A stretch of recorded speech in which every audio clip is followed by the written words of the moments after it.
Hi, welcome welcome back to the Jac and Glen channel. I'm Jackie. And I'm her husband, Glenn. He's my husband, Glenn. Before we get started, make sure you hit that subscribe button, hit that bell notification so you miss any of our reviews. If you want to subscribe to us, make sure you do that. Leave a comment, all the other good stuff as we watch this review. She's laughing because she want to play. No, wait. She want to play before camera starts. Before she starts, she want to play, and she got caught. No. You started it while I was laughing. Yes, it is. We ready to go. But tonight we talk about Married at First Sight, season 15, episode number 9. Are you going to gaslight me? Apparently so. Did I gaslight you by starting too early? No. All right, let's go. Okay, who we gonna start with? Let's see who I had the least notes on. Believe it or not. Justin and Alexis. Yeah. Until the couple thing. Until the couple thing. We're gonna put all that together. We're gonna talk about the couple stuff separate. Let's put it all together. Okay. All right. So, interesting to me. I didn't think they did this, but them two. Oh. Well, I don't know. Did he do it? Anyway, we opened with Justin and Alexis smoking the hookah. He was puffing. Was he smoking the hookah? Puff passed. She was doing more smoking than he was from what we saw. But again, they were both smoking the hookah. And they have this is at the point where they've all received their little love questions, the experts trying to get them to talk about love and be more vulnerable and stuff like that. And so, she asked him, have you ever been in love before? And then she talks to him, do you think you could fall out of love? But anyway, he said he thought he was in love before, but now he thinks he wasn't. It's his his first girlfriend. He lost his virginity to. And he was 20. She was like, you a late bloomer. Leave that man alone. That's why he can be celibate now. Let me stop. I'm just messing with Leave that man alone. But he said it was just about the benefits. So he was like, she dogged him.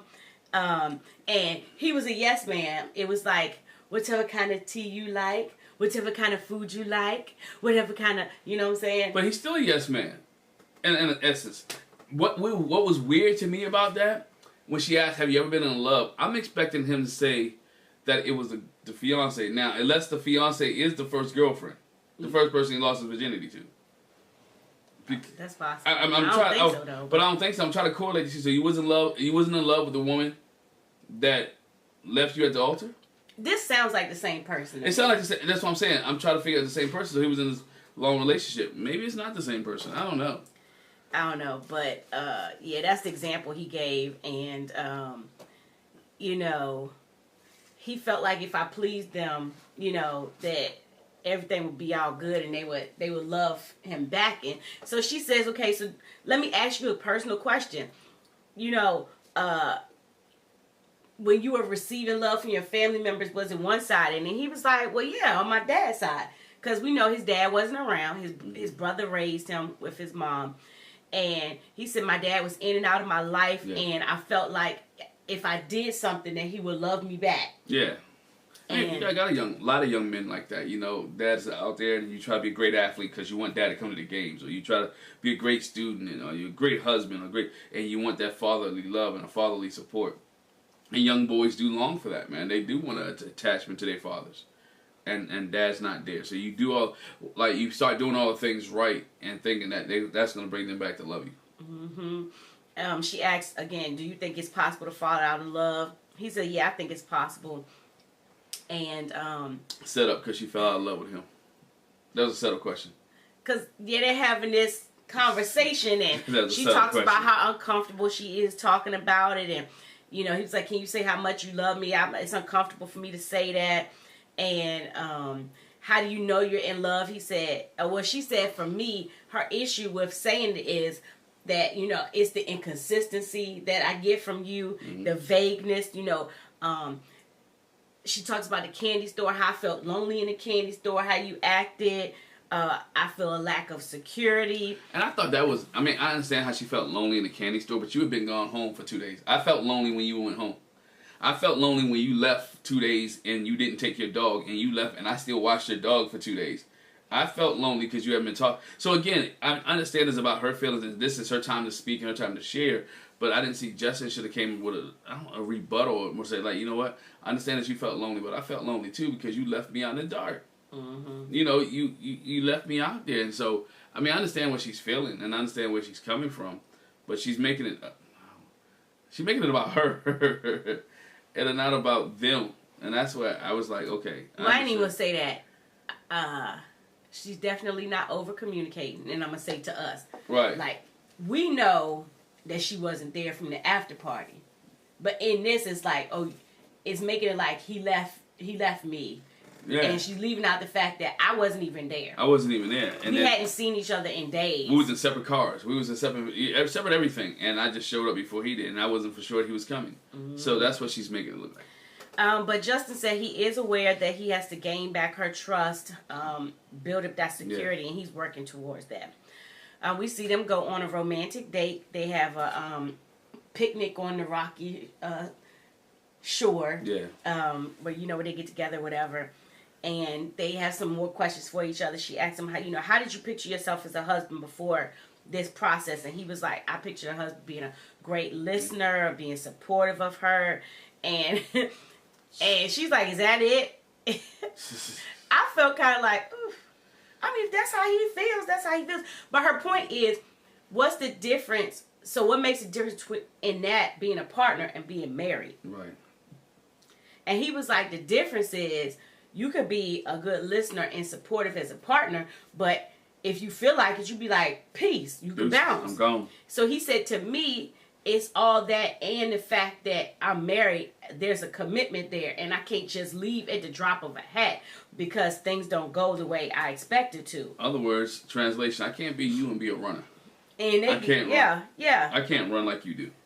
Yeah, and they get into that. He was like, "There's no easy way out. There's consequences. Yeah.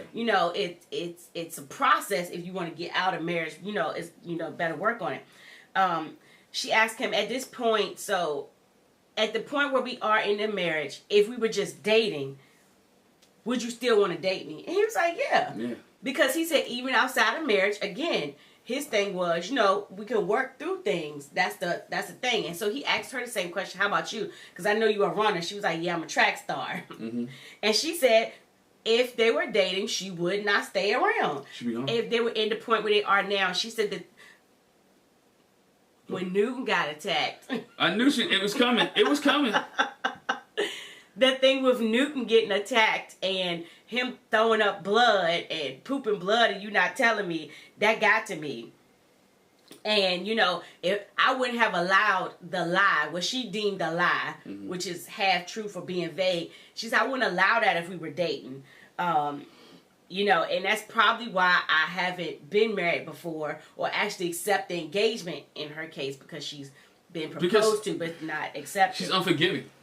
And I call that unforgiving because if you're in a relationship and the person make one mistake, and he made one mistake, and it wasn't a mistake towards her. He didn't beat her, he didn't cuss her, he didn't do anything to her. It was to the animal. But it was to her attachment. To the animal. Yeah, to her attachment. To the animal. And she takes that as him not caring for her. And I understand that he couldn't control the dog being attacked. He could control the over communication, right? Mm-hmm. But he didn't. And and as like Pastor Cal said, sometimes you gotta let things go. They're not perfect. We're not perfect in marriage. You're gonna make mistakes. So at every mistake you're ready to leave, mm-hmm. you shouldn't be married. You shouldn't be in this committed relationship. Because again, the vows you took for richer rapport, to sickness and health, mm-hmm. to death do us part, to my dog being attacked, to you being vague. Mm-hmm. Let's stay together or work it out. Mm-hmm. And she ready. If it wasn't for those, I look at it differently. If it wasn't for these checks and she said she married, she gone. Well, yeah, but she said that. She said, I find myself, I am putting in more of an effort now because we're married. And, she says again, the fact that she's a runner or whatever.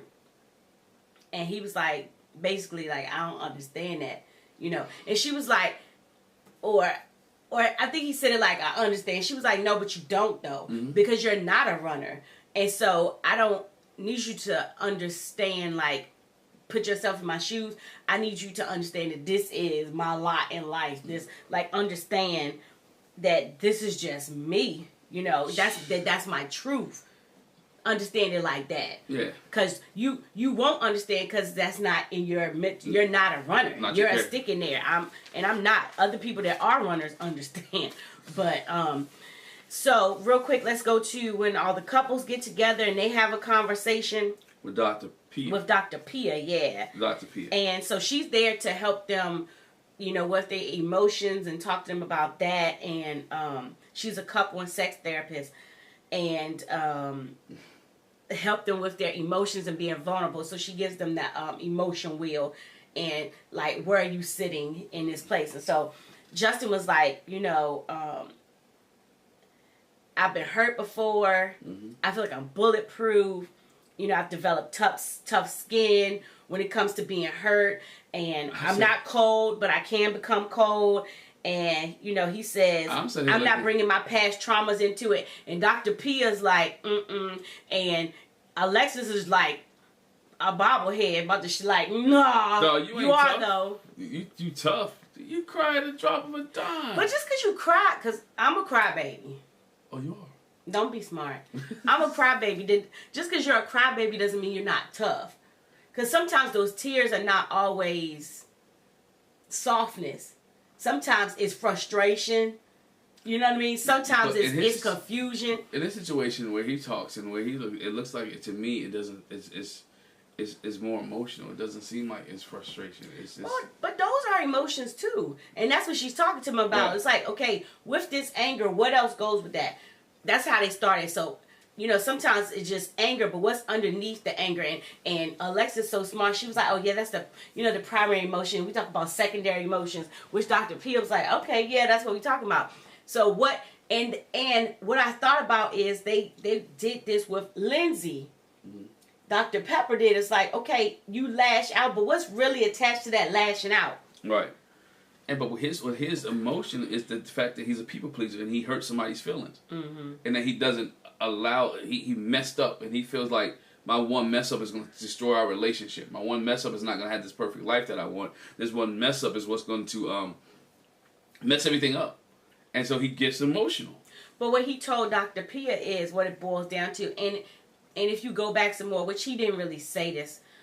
It goes again to his father. Yeah. So, you know, he said, you know, I've been hurt before, not trying to be hurt again. But then he says, but I'm not afraid of being hurt. Right. You know, he was like, because I've been there and it doesn't keep me from being vulnerable. And they were kind of like, well, yeah, it kind of does. But he was like, no, in my case, it doesn't keep me from being vulnerable because he's realized that, and some people have, it's like, when you're vulnerable, there's a chance that you could get hurt or not. Mm-hmm. I think he's bracing aware of either outcome. A lot of times when people go into things, they're not prepared for either outcome. They're prepared for it to either go really wrong, mm-hmm. or to go really bad. Not that it could do either or. So how am I going to act if it goes good? How am I going to act if it doesn't? And Dr. P is like, do you believe him when he says the trauma, being hurt, doesn't keep him from being vulnerable? And she was like, no. And Justin was like, but she don't know me that well. And Alexis was like, ooh, wow. Oh, okay. And she was like, look, remember we had that conversation about you being emotional and you just say things? I feel like this one of those moments. He was like, it's not though. And she was like, so now you gonna tell me what I think? I beg to differ. At that moment, I was like, dog, shut up. Yeah. Bro, when somebody said this is what I think, you be quiet, because guess what? You're not in their thoughts. Whether they're right, wrong, and indifferent. You be like, okay. Yeah. In my opinion. She was like, you can't speak for me. He's like, well, I feel like my words are getting confused and being misunderstood. This is frustrating, and this is why I shut down. And she says, but I want to understand, though. It's not about being right or wrong, it's just to understand. Mm-hmm. And shutting down doesn't help us at all. And Dr. P was like, yeah, sometimes you got to keep talking until the person understands to you, till it's clear to them. Because sometimes, like just said, I do have a hard time relaying what I'm actually trying to say or what I'm feeling. So we can see that. Talk about it until there's an understanding. But I think some of the issues, people have a mindset, they want people to say it a certain way. When you say it a certain, and it comes in their mind, I do it. So it's been in my mind, and what comes in my mind really don't come out of here. And so you understand it that way. and you say it that way, but then the person that interpreting it don't get what you're saying because you left a word out, or you said it in a different way, or they in some type of way, or they in their feelings, or whatever the case may be, and they feel it that way. And I understand what Alexis is coming from. The way he says it sometimes is like, I don't get it. I don't understand it. So I need you to break it down so I can understand. What are you talking about? Even if you bring up past stuff, give me a precursor to what you're saying. Mm-hmm. So. All right. So, it ain't a whole... All right. Let's do Kristen and Mitch. Kristen and Mitch. And we're going to go back into a couple things with them, too. Anyway. The Dream Killer. Oh, my gosh. The Dream Killer. Right, so, we open with them having a conversation. Oh, man. This sucks so bad. But the one thing I want to say, I was like... Luna is really going through. First of all, Luna has a Tempur-Pedic dog bed that she just loves. She's having a good time with her bed. She humping the bed. Which we had a female dog, and our female dog would hump. And I was like, why is the female dog humping? I never really... Maybe she just like riding. I don't know. Humping. I didn't get it. And we knew, so I was at somebody's house, and their dog had an animal, and they were just going in. It was just distracting. I'm sorry. Side note. It really is. It's really distracting. Yeah, and Kristen was distracted for a minute while she was talking to Mitch. But then Mitch got distracted. So she asked him, how's everything going? You got, how's working? He's like, I got a new position at work, and I'm training my replacement, and, so that's what I'm concentrating on. And she was like, yeah, for me, my focus is on us and babies in the future. And, at the time, like, he's fixing... some concoction. Tea. Yeah, it was nasty. It looked nasty to me. No, he was making a marinade. It was because it was balsamic and vinaigrette. Yeah, but it still looks bad. It was a marinade, sorry. Yeah, it looked because he took the peppermint. Yeah. And a little flair. He did the little seasoning salt. So. Right. I don't trust him. Yeah, he's chopping up the stuff to go to food. The onion, yeah. So she's talking to him, and she was like, my focus is on them, on us, and babies in the future. And he said he just fixing his marinade, chopping up. You chop it like this, like so, like that. You chop it like this. He's totally ignoring her, dog. He's not paying no attention. She's like, I want to become an entrepreneur.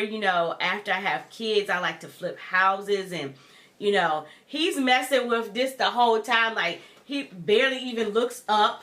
He doesn't look at her. Doesn't hardly acknowledge what she's saying. And she says, I want to create homes for someone.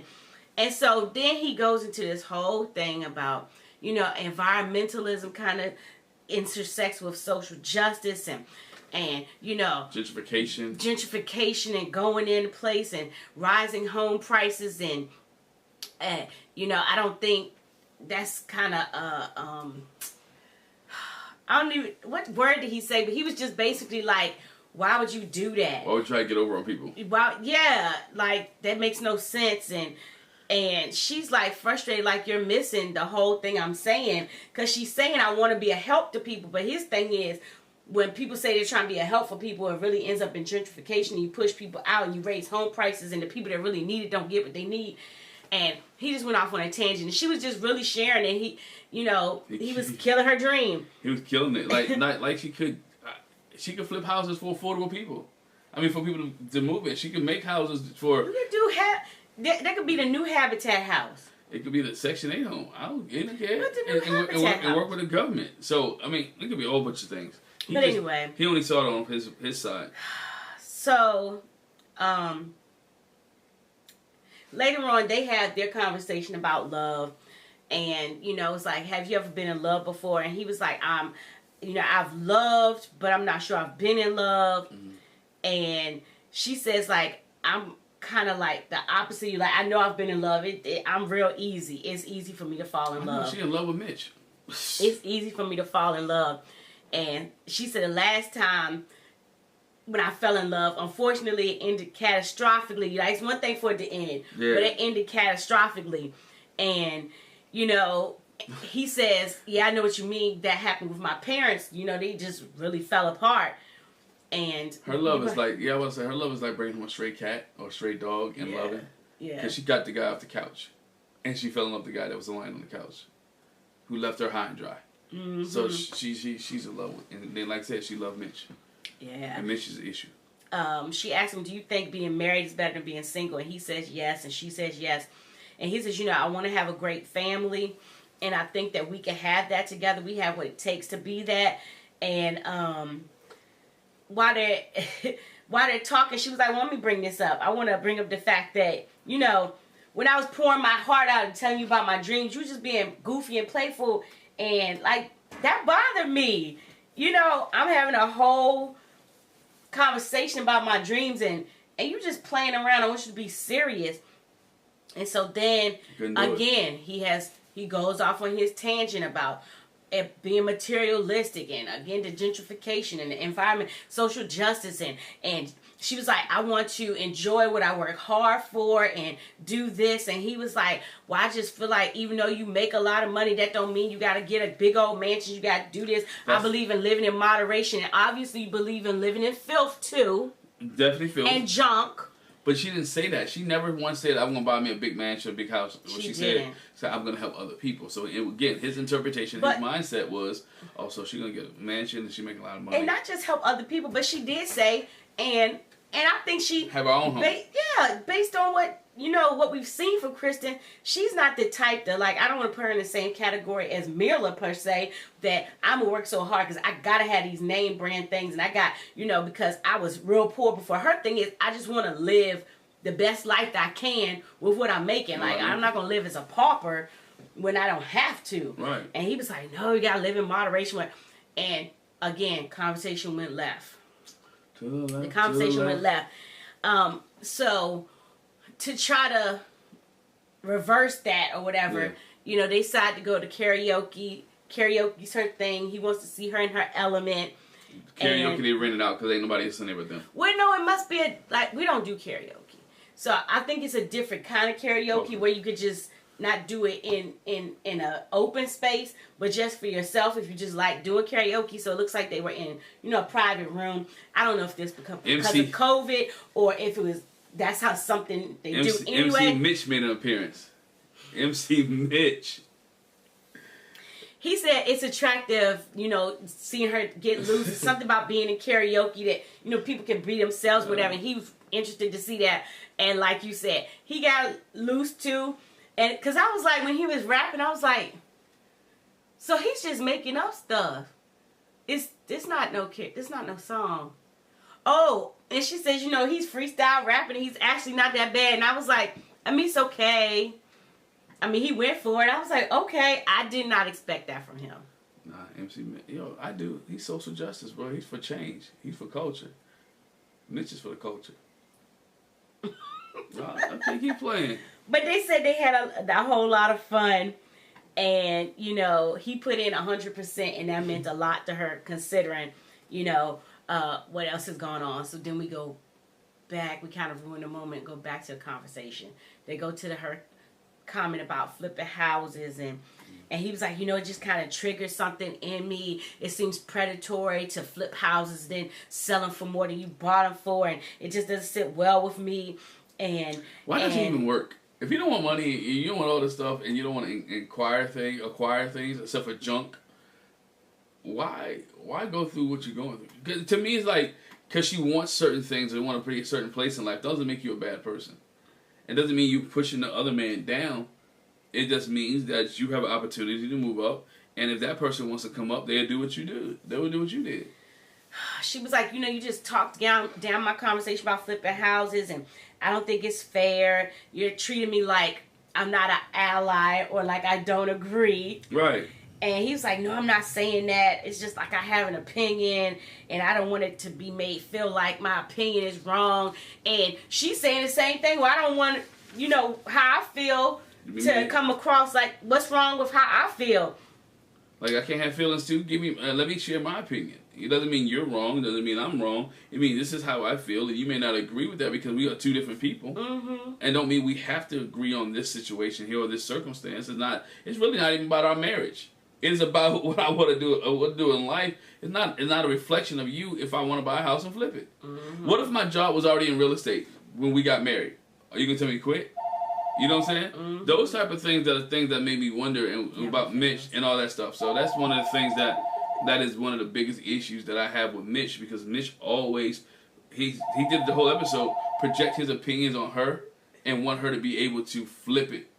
And I can't take that. I'm not even worried about the phone ringing. I know, it never fails. We're never going to edit it out neither. So it's what it is. You know, so that's, because he has his opinion, he wants her to do it his way. Mm-hmm. So then we see day 23 of marriage. She wants to put him in his element. They did karaoke. Let's put you in. So they go to the beach to do a beach cleanup. And she lets him have a whole conversation about, we're picking up the plastic, we're saving the world, and look at this and look at that, and pick this up and pick that up. And so then this time they talk about the conversation they had at karaoke, which again goes back to the whole first conversation. Can't let it die. He was like, I realized that what I said, I probably shouldn't have said it like that, and the way I said it offended you, and I could have expressed myself differently. And she said, I just don't want you to make my dream out to be a negative or make a generalization about me that doesn't apply. And, I don't want to be made to feel like I shouldn't be different and that my difference is not appreciated, right. Or that she basically like, I'm a catch, I'm somebody. Like, I don't want to be made to feel like you shouldn't be grateful to be with me. That was a little bit much, but... I was like, but true, you don't want nobody to feel like, oh, I'm doing you a favor by being with you, because nobody wants to do that. Mitch, you're not doing me no favor being with me. I was doing all right before you, Mitch.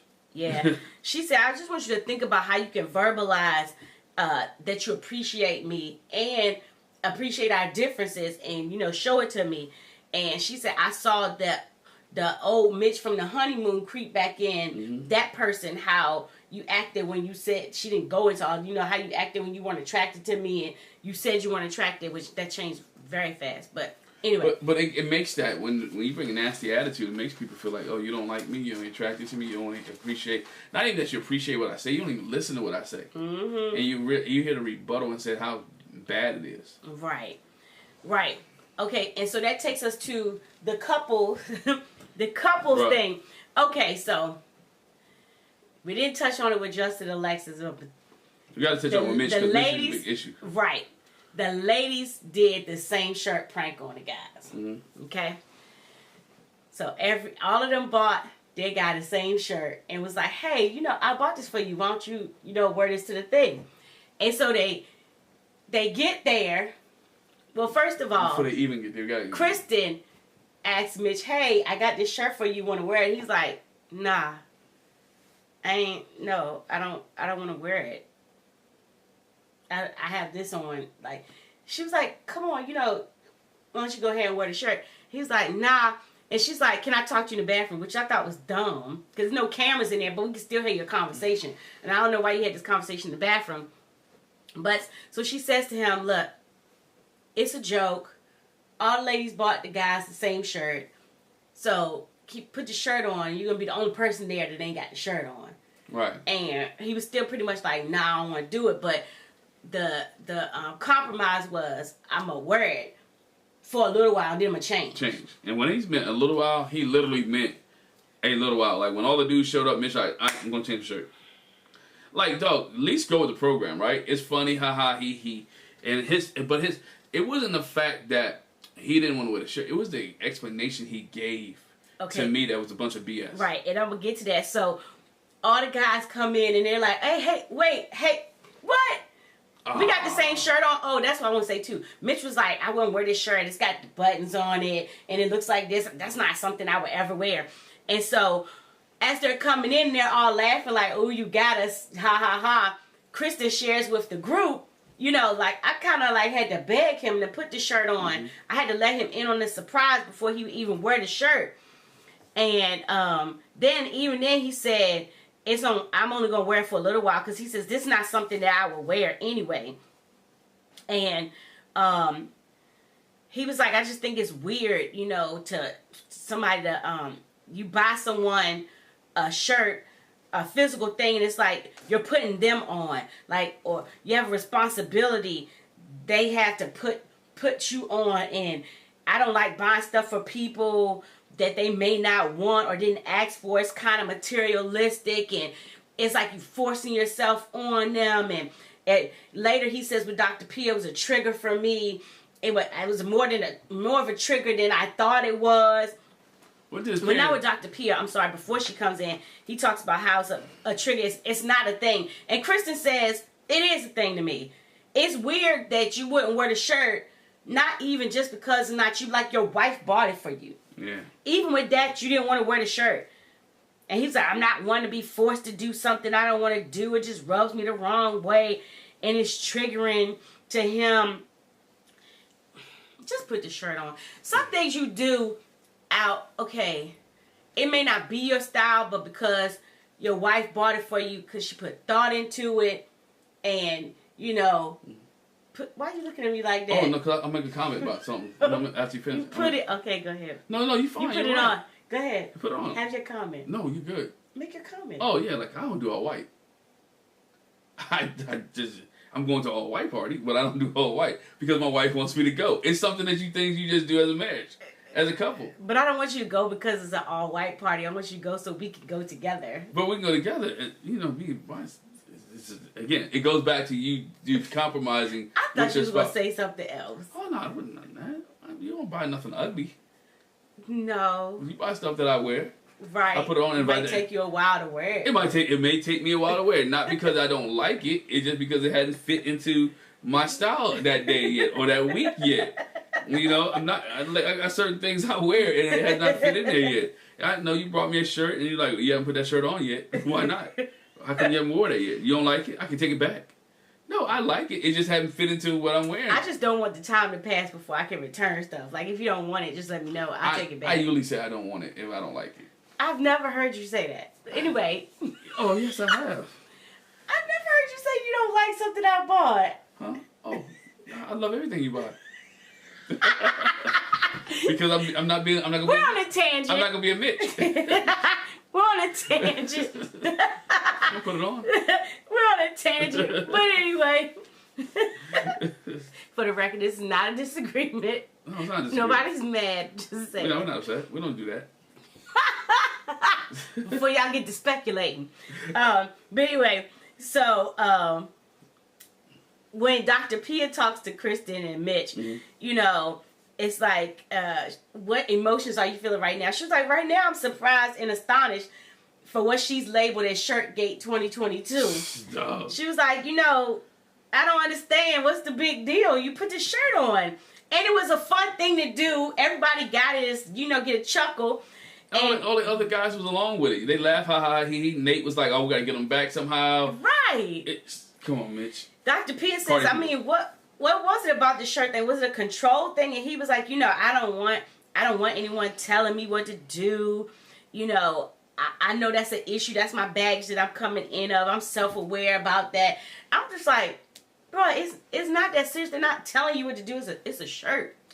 But you're all married at first sight, dog. They're telling you what to do. Right? You're on a TV show. You have producers who's telling you, Mitch, you have to be here this time. Mitch, you have to ask your wife this question. Mitch, you have to discuss this. Mitch, you have to be with these other guys. Mitch, you have to hang out with the guys. Mitch, you have to talk to... Again, you're on a show where everybody's telling you what to do, but you don't like to be told what to do. But you sign up for Married at First Sight, and you fill out all 567 questions. You sign the contract, but you don't like to be told what to do.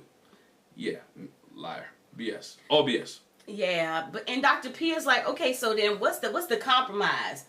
You know, you don't want somebody telling you what to do, but at the same time, you know, it's your spouse. You know, what's the compromise? And he was like, you know, there comes a point when there's too much compromise and you're not being true to yourself, and that's not me. And the whole time he's talking, I'm like, bro, you are literally doing that to your wife. Mm-hmm. The same thing you're saying that you don't want somebody to do to you, you're doing to her. You know, he said, I've lost myself in the past. I've gotten to that point. I lost myself in the past. And Dr. Pierce says to Kristen, do you feel like you're losing yourself? Here's your chance to speak now or forever hold your peace. And she was like, yeah, I feel like I'm losing myself trying to please him with the environmental, the plastic thing, the shot glasses, you name it. She has given in her to the point where her friends come to the party and they like, I don't even recognize you. You're not the fun loving Kristen that we used to see. Yeah. And she says, sometimes I fall back though because it's a struggle. And Dr. Pia brings him, you got to have understanding of each other and find a balance where one is not always pleasing the other one, and you can be accepting of the differences. Again, here we go again. Accepting of differences and differences of opinion and the way people want stuff, and it can't always be your way, and it can't always be the other person's way. It got to be somewhere in the middle. You got to have a compromise. Got to have an understanding. Mitch wants this way. Mitch be Mitchin'. Yeah, he's a big Mitch. Mitch be Mitchin'. He just bugged me so bad. He bugged me so bad. But she loves him, though. She still hugged up with him and booed up with him, so it doesn't affect her that much. Yeah. We know Alexis would have been like, deuces. Yeah. But, all right, where we going next? Let's go Nate and Stasha. Oof. Really? No. Let's hold him. Let's go Ben and Morgan. Okay. So we see Ben and Morgan open with them. They go to mermaid lessons. They go swimming in mermaid tails. My daughter has that outfit. My 9-year-old got the little mermaid swimsuit. She does have a mermaid tail. But, yeah. And Morgan says, they're doing better, they're in a better place. Since they talked to the girls, they're trying to take up on her suggestion to build the foundation again and be dating some more or whatever. And his thing is, I want to make her happy, and she wants somebody that she can does stuff with her, that she can just be like, hey, come on, let's go do this. And he gonna do it. She wants a companion. But you can't do it. This is my thing about people. You can't make somebody happy who don't want to be happy. I can't make you happy. You make yourself happy. I can't make you happy. I can do things that you may like, that you enjoy, but the emotional happiness is on the person, not me. Mm-hmm. So, trying to make you happy. They have their love conversation, and so have you ever been in love before? And Ben says something weird to me. He says, no, I haven't been in love with a significant other before. Who you been in love with? His family. You're not in love with your family. You love your family. Yeah. You're not in love with your family. Because then that's a whole nother... Yeah, that's a whole psychological... therapy session. You love your family. I thought it was weird when he said I haven't been in love with a significant other. But she says, yes, she's been in love. In her last relationship, she feels like she was in love. And she was like, it's so funny because one day he got like really drunk and he was like, I would fight everybody in the world for you. I fight everybody for you. And she was like, oh, he loves me. She wanted drunk love, dog. That made me laugh. When she talked about he was drunk, he said, I fight him. You know what that means? He's an idiot. He's going to get beat up defending you at a club. But undrunk, that means, I don't know. It means I would defend you. You would say it better than that if you weren't drunk. No, he said I love you because he was drunk. But what I'm saying is, he wouldn't say that outside of being drunk, but that doesn't mean he didn't mean it. You know what I'm saying? He got brave and said, you know what? I love you so much. I fight everybody for you. And she was drunk when she received it, and it's all good. And so Ben explains his love thing. He said, when I was in college, there was this one girl, and, we was really getting along. We was feeling each other, whatever. But then in those next 2 or 3 years, like, you got to be kidding me. Everything just fell apart. He was like, this person died. This happened. This did that. And, like, I kind of spiraled, and he said, I stepped away from her, and I got distant. And, he said she obviously noticed that and knew it, and, we just grew apart. And he was like, I feel like sometimes she's the one that got away, and I did it. I'm the one that did it. He need to go catch her. He need to go find her, because this ain't it. If she's the one that got away, he needs to go launch out a little bit deeper and go find this girl, because this Morgan ain't it. So they have a whole conversation too about the fact that Ben says, I come from being in an Asian family, have these insecurities. It's like, and he said that I got these expectations too. Yeah, that's put on you, because he was like, they expect you to be a doctor or a lawyer in certain careers they expect you to go into that's successful. And certain colleges you need to go to. Yeah, and you know, he didn't do that, even though he said in the beginning he went to engineering too, more so to please his family. Mm-hmm. But it's not doctor or lawyer or whatever. And, you know, you only feel loved if you can achieve. And so, you know, he said, I've reflected on that. He's reflecting on that to her. And he's like, you know, I never got satisfaction from my dad. I thought you were the only one with daddy issues. But it turns out I have daddy issues too. In a different way, but I have daddy issues. You know, for him not loving me. And he says, you know, he got real tearful and everything talking about it, because he was like, basically, I wanted to make my dad proud and please him, and I feel like I never really did that. Yeah. Because I never could meet the standard. And he articulated that very well to her. And she really understand. He really understood it. You can tell he had some deep thought, deep process, that he really thought about what he was going to say, that he really thought about how his emotions feel, that he's been really trying to understand himself in this process so he can get along with her better. Mm-hmm. You can see he's been working on him. And she said she appreciated him telling her that and verbalizing it and working it through it, and you know, I'm here to help you get through it or whatever. And he was like, you know, how did you kind of get to the point where you are? Mm-hmm. And she said, you know, because I felt like with my dad, I could never meet his standards. And, you know, that was a lot. And she said, you know, well, Ben said that too. I could never meet his standards. Mm-hmm. And she's like, you know, you don't have to. You have to realize that you're enough. Yeah. And so she said, I did the same thing with my dad. It was like, I could never do anything right for him. Nothing I did was right for him. Yeah. And, you know, I used to be a people pleaser until it came to the situation with my dad. That's when I stopped being a people pleaser, and I realized I'm just gonna be me, because I can't do nothing to make you happy. So I'm gonna stop trying. I'm gonna stop trying. I'm gonna do me. And she said, you know, that's how she ended up, you know, getting through it. And you know, she was like, I'm happy to help you if it, glad you came to this revelation. And you made the comment, oh, they just dapped each other up. Yeah, she stuck his hand out and dapped him up like that's your boy. Like, there's no affection there. Like, that's a hugging moment. Because he was, I would have did it. You know, he was all crying and pouring out his heart. I'd be like, oh my God, Ben, I'm so proud of you. I'm so proud of you for you know. And he would have did this, he would have appreciated it, boy. And that would have been a good moment when you had a hug. But she went like this. Like, dog, really? But later on, she says, I don't want to be treated like his bro, but his wife. But you dapping him up. You're treating it like you his bro. You ain't treating like you his wife. That's a hug moment. Embrace that dude. I'm like, man, Ben, it's okay. I forgive. That's the moment that Ben, it's okay. I forgive you. Let's move forward.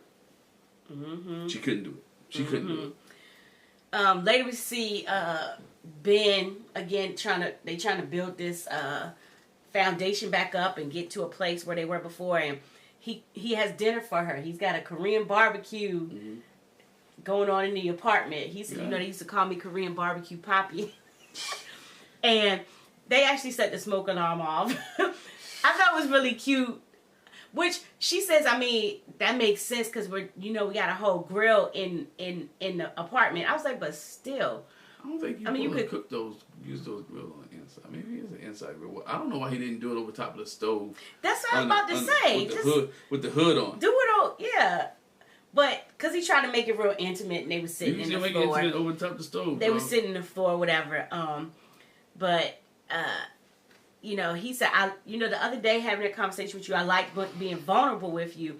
And, you know, so do you have anything you want to talk about? And she was like, I mean, you know, not anything in particular. He says, okay, so I want to talk about this people-pleasing thing. And he says, he goes into his history some more, you know, because his parents were immigrants. Yeah. They kind of had to just live where they could afford, which caused him to end up being like the only Asian kid on the block. So he would get a lot of the picked on with the squinting eyes and you know, accent faking or whatever. And so he's had to deal with a lot of racist jokes. And so to overachieve that, to overcome that, combat that, I became an overachiever in school, and I just went overboard being kind. Because he wanted to be liked, not picked on. Right, and he would play ball. That's why he played ball. Well, he liked playing ball. He hung out with the brothers. Right. And so again, which I already said this, but she talked about she broke that being with her dad, not being a people pleaser or whatever. And his question to her was, have you genuinely healed from everything? She was like, yeah, because I worked on myself. And she tells him again, you're enough. You got to start loving yourself and liking yourself, and you'll get there, and I'll help you. She's saying this to him again. Mm-hmm. I like your breakthrough. I can help you get there. I can help you with that. But later on, she just ruins it again. Yeah, I like Morgan. I really want to try to like her, but it's hard. It's getting hard. Yeah. So when they meet as the couples with Dr. Pia, she asks, how's everything been going with you all? And has it been better with y'all? And Morgan says, on the emotional wheel, I'm getting out of the red emotions and more into the yellow. And Dr. P is like, what do you need to see from each other to strengthen those better emotions? Right. And Morgan says, I just need those reminders through the day that, we're thinking about each other, sending text message and compliments or whatever. And he was like, but I complimented you. I was like, you looking drippy, you look icy. And she was like, that's not romantic to me. It's a compliment, but, oh, sure, I want to hear from my husband. I'm drippy and icy. And that's not romantic. But you're not telling him to do what is, though. That's my problem with some women. Her. I'm not going to say with her. She's not telling him what is it that you want. What do you like? Because, again, now he's throwing darts in the dark and trying to hit something. Mm-hmm. And he's trying to do something, but she's not giving him, I don't like that. What do you like, boo? I don't know you. We're trying to find each other. We're trying to learn each other. Can tell me what kind of compliments do you like? What kind of romantic dinners you know what I'm saying? Those type of things. Yeah, she wants compliments to make her feel like a woman, not like a bro. Like, oh, you look beautiful today. You don't. But I think it all depends on the person. I wouldn't have no problem if my husband was like, oh, you look fly today. You look drippy. He ain't got to be like, you're gorgeous. You look at you all gorgeous and stuff. Like, that's the same. My husband knows. I'll be like, you doing too much.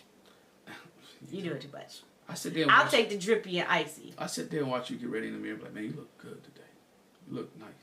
I'll take the drippy and icy too. Your lips be popping.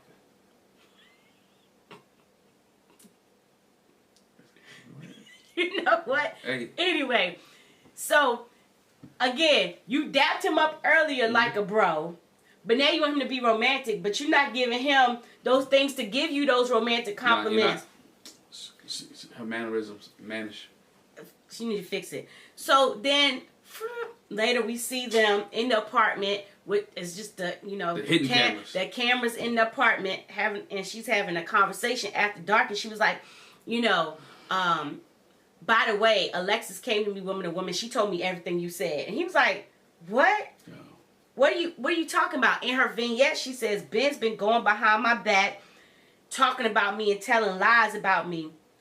And she says, oh, best believe tomorrow, I'm going to have a whole lot to talk to him about. I'm going to have a whole lot to say to him about it. And I'm going to just say this, in the preview, she, eats that boy up.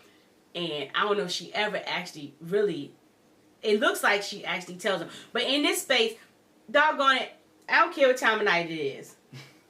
When we went on our cruise, and we did the little couples love and marriage thing. It was a couple on there who had been married. How long they say had been married? 50, 60 years? Yeah, 40, 50, 60 years, something like that. And their thing is, and we live by this too, is like you don't go to bed mad. Mm-hmm. And she was like, so one day we was up till 2 a.m. Morgan, don't carry that into the next day. See, that's her problem. That's why she built them walls up. That's why she have a problem with unforgiveness and why she ain't never worked through a deep issue, because you sit there and you let it linger. She should have told him that night, I talked to Alexis. She told me that you said XYZ, element of P. And why did you do that? Da, da, da. No. Instead, she goes to bed. And I dare say, I don't know. He went to a different room. That's what I was just about to say. He went to a different room with his other phone. I feel like, this is what I'm about to say. I feel like they're one of the couples in the past. They have not been sleeping in the same room. No, I guarantee they probably haven't. I don't think this was the first time he went to the other room. Oh, no, he went to that room too comfortable. Because he didn't even ask. You didn't even go over here? Bro, like, I got his phone. They have not been sleeping in the same room. I have a problem because Alexis and Justin is too involved. Justin are too involved in their marriage. Alexis and Justin has been in this marriage right here a lot. And I don't even know if they've been pulled in because of other people. But you don't go... Alexis had no right to go to Morgan and tell her, well, you know, your husband been saying this, and this about you. Because this is the conversation we had. When you're married and when you have friends, sometimes you vent to your friends. I do vent to my friends. You vent to your friends and you say things about your spouse. In the preview, she says you was talking ish about me. It's not them talking ish. It's like I'm getting it off my chest. Like, because if I say it to you, you're going to be mad like you are now. Right. I got married friends that I talk to. Like, bro, have you experienced this? Have you been through this? Right. And for one, I don't know if Alexis heard it or if Justin told Alexis. Justin told her. But Justin, you got me saying Justice. Justin shouldn't tell Alexis. And Alexis definitely shouldn't go back and tell Morgan. Because you have to understand that this is a vent. I'm not raking my spouse over the coals. I'm just venting. Because I need somebody to talk to about this. But again, Ben, don't talk to Justin. I know you want to talk to him because he's in the married at first sight process with you. Don't talk to Justin. Justin got loose lips. His wife got loose lips. He burned you before. Now, if you burn me, and we a friend, and I tell you something, and you burn me, you'll never hear nothing else again. Yeah. I can't vent to you. I'm calling Pastor Cal. Yeah. That's what I'm going to vent to. Yep. I'm a vent to an expert, not venting to you. And this is going to get Ben's feelings hurt. Oh, his feelings. For real. She took them in the preview. I don't know if you saw that preview. She took them flowers and threw them bad boys down like it's supposed to be the month anniversary. They're not having any month anniversary. I want to cry for him. If it was me in that space, I would want to fight her. But he can't fight her because she does Muay Thai. But he brought it on himself. He brought it on himself. But he looked genuinely confused in the preview, but I guess we'll get to that next week. Yeah. But anyway, so that's it with Ben and Morgan. Okay. Lindy and Miguel. Then we say the other one for All right. So we see Lindy and Miguel was a lot too, but we had the opening, like we didn't even open with the two of them like a substantial thing. Of course we saw that, a little blurb. Yeah. But the substantial thing, it didn't even open with them. It opened with Miguel meeting his friend Steve. Again. And, Steve says, we had an honest moment. Yeah. With Lindy at the party. I just want to talk to you, bro.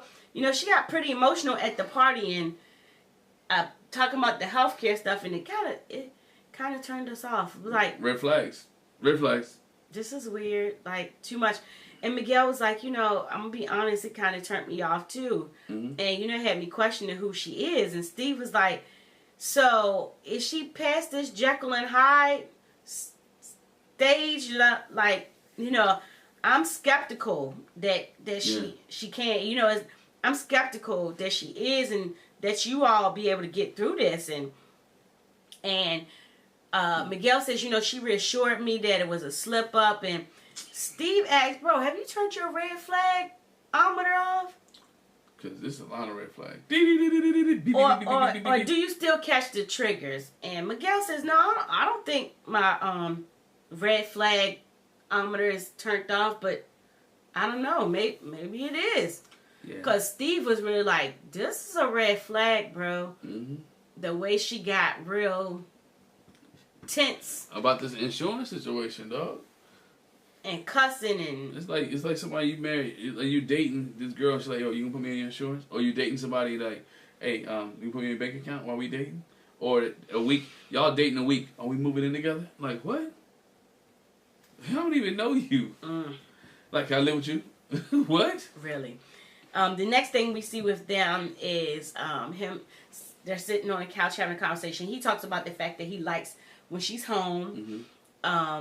Because we know from what Lindy said, what she does is she works hard for several days, several long hours, so she can have more time off. And so he says, I like it, and we know he works from home. He's got his whole little home set up. Yeah. And so he's like, I like it when you're at home or whatever, especially because then your cat can't stalk me. I feel like the cat's trying to attack me. He's plotting on me. Yeah, he said the cat be plotting, like, wait. And so then we see them go over their love questions and say, what do you think it takes for you to fall in love? And for him, he said, it's going to take time. It's going to take time for me to get there. And she said, yeah, me too. But he's been consistent with that time thing. I mean, he's always said that. It's going to take time. He never wavered from that. And what she said was, but also in my head, when it comes with the time and learning how to love somebody, she said, in my head, I picture, you seeing the worst part of a person and hating that person, but you still choosing to find the love connection and bring it back to the good part. That's why I see, when it comes to developing love too, if I can help you get through or deal with the bad part and it doesn't negate the good part of you. Yeah. And he was like, I'm the opposite. Like, when I see that worst part, I be like, yeah, not for me. Not for me. Done. He's done. Let me go the other way. He's like, if someone was acting out, what he perceived them to be crazy or rude or inconsiderate, he'd be like, bye. Feeling embarrassed and stuff and all that other stuff. So. I can't do it. She says, but her thing is, but you have to take into account that people are human. You don't allow for error. You don't allow for slip ups. What about grace? And he's like, I mean, I give grace, but grace is not a bottomless pit. After a while, it's a thin line between being gracious and being patient. You end up getting run over at that point. Yeah, you can't be stupid. And he says you can't keep doing stuff and expecting somebody to be around for your foolishness. And he said, I've been in relationships where I was taken for granted and I was used because of how easygoing I was and forgiving I can be. And so now I'm trying to be more firm and be vocal. And I don't want us to get into a toxic relationship where you're running over me and I'm letting I'm condoning your bad behavior, basically. Yeah. Like, I don't want to do that. And but she's like, this makes me feel like you're not going to support me when I'm emotionally distraught. Help me through that. And that's not what he's saying. She misinterpreted. What he's saying is that, look, I'm gonna give you grace, but if you learn how to stop acting crazy. You're gonna cuss me out every day. That's not gonna happen. Yeah, she said her thing is, I don't want to feel like, I've run out of allowances for my mess ups. Like, you're keeping score. This is not about keeping score every time. But if she keeping score, if you talking about you need allowances for your mess ups, you keeping score. Yeah. We don't keep score every time, we've wronged each other. I feel like if we do that, we'll crash and burn. And in her vignette, she says, if it wasn't for grace, if it's not for grace and forgiveness in a relationship, then it can't be successful. True. And, he asked, would you give me grace if something we discussed keeps coming back up? And she was like, yeah, because it's a learning curve. We have so much learning to do. It goes back to his time thing. And that's true. We have to get to learn each other and get to know. And, he while she's talking, he's like, okay. He like chuckles on the low. And because he thinks what she's saying he is says, BS. well, I'm lucky then. If you're gonna give me that much grace, I'm a lucky person. And again, there's a thin line between patience and being taken advantage of. And so in that respect, his grace is limited. And she jokes and she says, well, let me see your scorebook. I want to see your scorebook. How many times you marked down that I messed up or I effed up in the last 3 weeks? And she he like says, that word, boy. He says it's not like that, but things do add up. And it's like chopping a tree. Over the period of time, you chop it, it's going to fall. And over a period of time, you keep losing my trust or losing my integrity or losing love for you. All that type of stuff, you keep doing it over and over again. I'm going to, like, okay, enough's enough. Like, grace is going to be over. And we need to correct it or fix it. We need to move on. And and you can say as many F words you want, but guess what? It's still not gonna change my mind. Yeah, and she says, things only add up if you let it. And this, I'm gonna say this is what I thought about too when she was talking, because you have to take into consideration Lindy's religious background and the premise of salvation and grace and unmerited favor. Yeah, is when we didn't deserve it, when we don't deserve it, that we still get forgiveness, we still get grace, and we still get mercy. Yeah, and so she's but I'm just saying, that's why she kind of feels that way too. But at the same time, if you keep reading the book, well, the Lord do get fed up sometimes, because the relationship is equivocal to a parent and a child. You love your child, but they get on your nerves sometimes. You got to correct them. You got to fix them, But Miguel ain't the Lord. I know, but that's what I'm saying. I know Miguel's not the Lord, but I'm just saying that's where she's coming from with it. Yeah, and he's not. He's not at all. Well, that's unequally yoked. That's a whole different. The experts did that.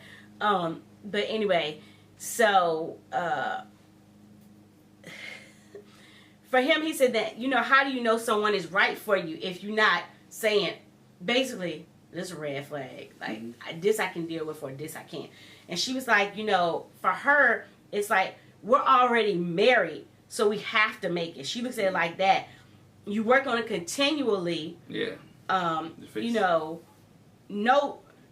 You work on it, is like, there's no timeline. She's like, but I'm not going to give up the 90% that somebody might make me happy for the 10% that irks my nerves. And I'm going to leave the 90% going after what? 91, 92%? Like, she was like, no, I'm going to adjust, fire, and do some adaptation when it comes to that 10%, because the 90% is there. And she was like, I'm going to work at it as long and as hard as I can. And yeah, he said if there's no feelings involved, if there was no feelings involved with them, he said, I'd definitely be counting the days. And she was like, I know. Oh, because he's not. He said they would call him the runner, the track star. That's Alexis, but he is too. Oh yeah, he bouncer though. He is too. He a bouncer. He is too. So we see when Dr. Pia meets with all the couples, she talks to Miguel and Lindy, and she's like, I was telling the girls that I want Miguel to see my crazy, my over emotional side, and he was like, oh, I got a taste of it, and I immediately shut that down. Shut that ish down. No, not really. You didn't. He said that and took it. Now he might have said something off camera, whatever the case may be. You didn't shut it down. On camera, you didn't. You shut it down by saying, I'm going to put you on my insurance. Exactly. He gave in. He gave in. Dr. Pia asked, do you feel like you're holding back? And Lindy said, yeah, because I'm holding back because I respect him. And I know he don't want to see, like, you don't really want to see that whole crazy. Dr. Pia says, are you holding back because you're afraid of how he responds? And Lindy says, I'm not sure. Does he see me? Would he still choose me? These are questions that I have. I'm going to have these breaks. Yeah. These mental breaks. These breakdowns. These mental fits. Yeah, Miguel's thing is, again, like you said, he's always said, we just need time. We need time. We're just going to have time. Get that man time. So that's really it with Miguel and Lindy. And they're low-key. We're going to come back to those. She's going to have another. She's going to lose it again. She's going to have another fit. She's going to lose it. And he's going to have to handle it. He's going to have to keep correcting it and correcting it in a behavior that she stopped having fits. Realize that she's young. I got to keep realizing she's 8 years younger than him. So she's immature on a different level. Mm-hmm.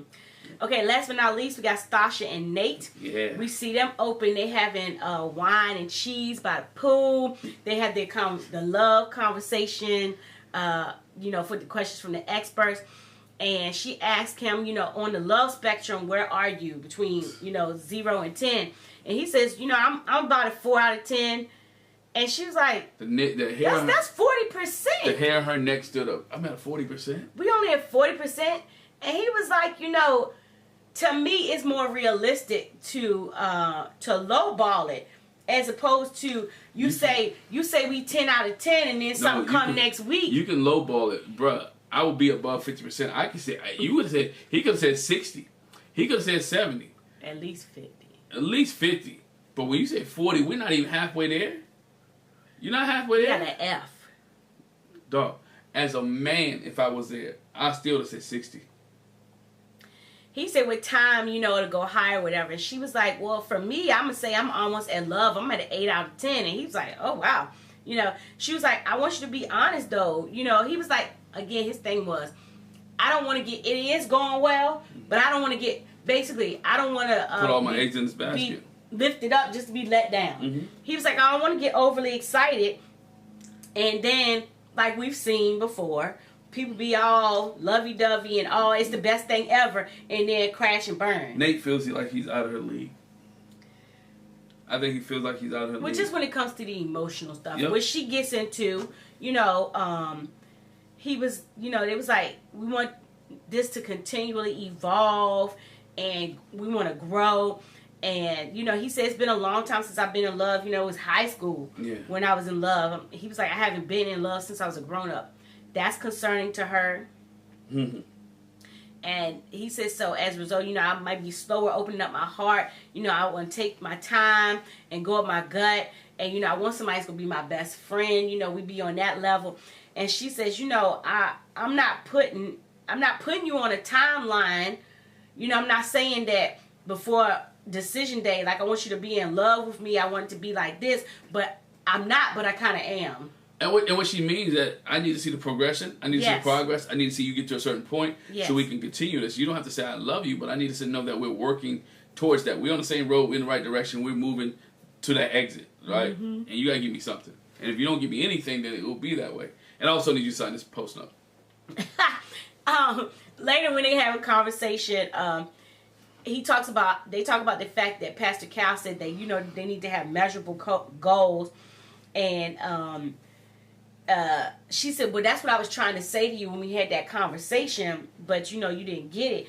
And, she said she wants to make sure, like you said, that we have some feelings and our feelings are progressing.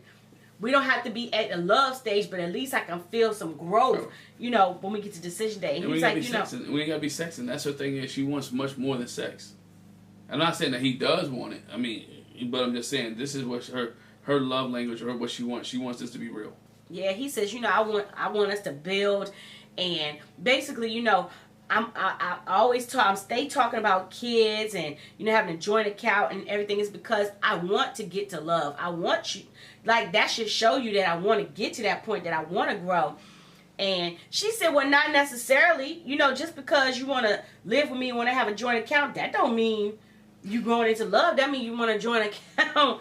You want my money, dog. No, and in them having a conversation, he was like, I feel like you're playing the devil's advocate. You're trying to take my words the wrong way, and that's a form of manipulation of me. And I mean, she's like, I'm not trying to manipulate. Are you calling manipulative? I'm not trying to manipulate. Whew, that's hard. They're fighting words. That's rough. Whew. And so, in order to try to kind of change the mood, just like Mitch and Kristen, they went, to go karaoke. They did a cooking lesson. Yeah. So they went to go cooking, and she said being in that tough light was eye-opening for her, and she said I felt myself retreat and kind of putting a wall up. So I'm trying not to go there. So I'm doing this cooking thing so we can be a little more open and have a little bit more fun or whatever. And so they talk about. That's one thing I can say about Stasha before you go there. She has really been open to herself, and I think the major issue is that she's open in therapy, and so she's working on herself. And Nate's not there yet, and she's trying to apply what she learned in therapy to this situation, and so that's one of the things that I think is the issue. Mm-hmm. And they get into that. The question is, how does he feel today after the disagreement that they had? Because she asked that too when they had that whole conversation. Is this our first argument, for our first disagreement? He was like, well, no, it's just a discussion. Mm-hmm. And we're, not on the same page. And he says, I feel better. She said, in that conversation, I noticed your demeanor change. You kind of, brustled up. I could see. And he was like, that's good that you notice the changes in my demeanor and, when I'm getting irritated or whatever. But, I felt like he was playing games and I didn't like it. And so, so I let you know that. And she says, but I felt like you were attacking my character and I didn't really care for that. So he goes again. He says, if somebody keeps playing the devil's advocate too long, I feel like that's hard-headedness. And again, it's being manipulative and you try to do this to me. And the cooking went south again because that's not the kind of conversation that we want to have. And she said, even while they were talking, she was like, I'm trying to keep it together on the outside, but on the inside, I'm going crazy. She's like, I'm cuss. It's all kind of cuss. Yeah. I'm losing it on the inside, but I'm trying not to let it out, but I want to. But she says, the last relationship, he explains that the last relationship he had was toxic. That person gave him a lot of ultimatums and basically had him chasing her like, oh, what can I do? Let me do this, let me do that, let me do that. And he was like, I don't want to do that. I don't want to do that. And, and will it be like that for us? And he was like, if I didn't have any feelings for you, it would be 0 out of 10. Yeah. So I'm trying to let you know that I'm feeling you, but I don't want to overshoot it. I don't want to shoot myself in the foot later. Yeah. To be built up just to get let down. Nobody wants that. Nobody. And, she's afraid of him not being in love with her and not getting to that point. And he says, you don't have to worry about that. I really like you. You're beautiful. I just want you to believe in us and have faith. And she was like, I have faith or whatever, but I'm still going to challenge you because I want to know. And I think Stasha loves to be married, and she has an idea what marriage is like, but she wants her husband to be on a different level, same level with her. And so she's going to challenge him. Again, it goes back to her therapy. Her therapist is challenging her, and she wants to challenge him because she can see some of her in him. And so she's trying to work out what she learned in therapy for him. You see what I'm saying? Mm-hmm. And she tried to make that her plight to bring Nate up to her level. But it's going to take some what? Time. It's going to take time. And patience. It's going to take time and patience and realize that he's not you, not her. Right. And he may have some bigger walls or deeper walls or stronger walls that he has to break. And that's what they talk about when the couples meet with Dr. Pia. Stasha says, on the emotional wheel, she's in the lonely, vulnerable, isolated, abandoned, and sad place. And she says, I came into this process all in. I wanted to show everything very quickly, be very vulnerable, and he's not matching that level. And Nate was like, well, but that's her opinion. I am making steps. He talks about how I said I want to go to therapy. This is something that I have been thinking about. But in being married to her, I was bold enough to step out and say, I want to go to therapy. I want to work through my issues or whatever. And she got to realize that she can't hound him. She got to understand that he's doing it on his level. It's not what you expect, but it's what he can do. Like he said it, I think he said it before. Your 100% is an A. My 100% is a B.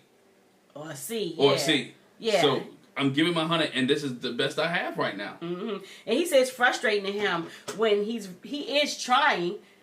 It's a process, and he gets from her, it's a hard no. I don't see you trying. I don't, no. He says, what more can I do to prove to you? I need her to understand. I need her to understand me. And, if not, I'm going to start giving up. And that's why he's disappointed. It's frustrating for a man to do that. When you think you're giving your all and you don't get it reciprocated. If you don't say, get that confidence from your spouse, or you don't get that, you did a good job, or you I see your progress, I see you moving, I see you things. Most men just want you to acknowledge the fact that you see them changing, or you see them maneuvering in the right direction. And when women don't give that, it does something to a man. He may not show it outwardly or express it, but it does mess with him. And that's where Nate is at right now, because she's not giving him you don't see the progress. Mm-hmm. Or she's not acknowledging the progress he sees. It's like a woman say to your husband, oh, I want you to start opening the car door for me. Well, the next time you go to the car door, he opened the car door. Like, what you doing that for? Because you just said you want me to start opening the car door. So why are you negating the fact that I'm making the progress, or he's making the progress? understand and recognize it. But it made her cry that he got to the point where he said, I feel like, I'm disappointed. I start shutting down. And she doesn't want him to give up or shut down. But at the same time, it's like, how long do I wait for him to catch up? You're going to have to wait. She started acknowledging the progress. He'll catch up. Yeah, but the other thing is, he still might not ever get to the level of self-awareness that you are. He might not. He'll get close. He'll get to his top. Not your top. Right. And because you're different people. Different people. So they have a conversation after the couples meet up, and they feel like it feels like it's a disconnect happening now. People are realizing that I'm putting in the effort, but she's not noticing, and it's hurtful to him. And that's the problem. That's the problem with him. He shouldn't be worried about what other people realize. The only person that matters is Stasha. Mm-hmm. Don't let other people get involved in the marriage and say, "Oh yeah, I see you, Nate. I see you, Nate. I see you, Nate." The one that you're worried about is the one that you need the attention from, and which is Stasha in this case. Yeah. And he did communicate to her. Now he had a little more bass in his voice here. He's a little bit more active in this conversation. So yeah, he said, "I'm showing my actions, but you act like it doesn't mean anything." And she said, basically, Dr. Pia asked where we were. I was just giving background. I'm trying, because we're in here with the therapist, so I'm giving her the whole picture. So that's why I said what I said. Again, translation, she used to open it up to a therapist, and so she's going to be honest, she's going to be truthful. Mm-hmm. He's not, and he's going to be vague and, what's the word? Yeah, vague. Yeah. He says, I just need somebody to believe in me. I'm getting to the point where I don't want to keep proving myself. My actionable steps are the future steps, and that's how. So she's like, you need to communicate and be vulnerable. And he says, but you're not patient enough with me. You gotta let me grow and get there. And he gets all, and he was like, "What? There's the emotion. How you like that? There you got the emotion." Yeah, that was petty. That was cheap shot. I was like, that's cheap shot. Don't do that. When you're in marriage, when you having a discussion, you ain't gotta be petty. You ain't gotta throw cheap shots. Let the person listen. You listen, and that's compromising. Let's have an understanding. Yeah, she said no, because now I feel like you're attacking me. Right. So no, I don't like this emotion. And he says, and she's very honest. She didn't get upset, and I like the fact that she didn't rage when he was raging, because it could have went real south. She was really, and I'm not saying she got to sit there and take it, but again, a soft word turns away wrath. Mm-hmm. And in the end, his thing was, I don't believe you. It's going to happen again in the future. And he said, I'm realizing it's not a me thing, it's a you thing. And again, you got the problem, not me. It is a Nate thing. Nate has to know how to communicate to her in an effective way. Stasha has to understand where Nate's coming from, and understand and recognize his progress. On their nightly chats before they go to bed, they may need to assess where their marriage is at today. How do we do today? And make it a daily thing, not a monthly thing, a weekly thing. Hey, I noticed you did this. I noticed you did that. And to acknowledge each other and embrace each other. They got the physical part down. Now they have to get the communication part down. And here's my expectations. Here's your expectations. Let's meet these expectations together. Yep. So that is that's that. Married at First Sight, episode 15. Are you going to gaslight me? Let us know what you thought about the review. What you thought about Stasha and Nate, Mitch and Kristen, Alex, Alexis and Justin, Miguel and Lindy, and Morgan and Ben. Leave a comment in the comment section below. Make sure you hit that subscribe button. Hit that bell notification. Also, make sure if you got time to join our membership. We're laying out and rolling out some new things for you. Please make sure you take care of us, and we'll take care of you. But once again, ladies and gentlemen, thank you for watching, and see you later.